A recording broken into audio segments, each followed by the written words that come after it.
সেনাপতি জাহাগা হুজুর। এ কি করেছো আমার রাজ্যের হাল? আমার রান্না করা বিরিয়ানি খেয়ে তুমি করেছো কি হাল? এখন আমি ঘুম থেকে উঠে কি খাবো তোমাদের বাল? কে খেয়েছে সেই বিরিয়ানি, আমার রান্না করা বিরিয়ানি? জনাব বন্দি করো তাকে। পারবো না মহারাজ, কেন পারবে না, কেন পারবে না? আমি কি তোমাকে বেতন দিয়ে রাখিনি? এখনো 3 মাসের বেতন বাকি রয়েছে জাহাপনা। কে বলেছে? এত বড় মিথ্যা অপবাদ আমার প্রতি কে দিয়েছে? আমি তো প্রত্যেক মাসের বেতন তোমাকে দিয়ে দিই। কে বলেছে এখনই বলো, তোমার গর্দান নিয়ে নেব আমি। সেনাপতি, এখনো কথা বলছো না?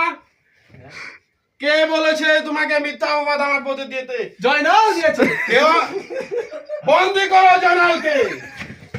আমার বাবা ছিল এই রাজ্যের এক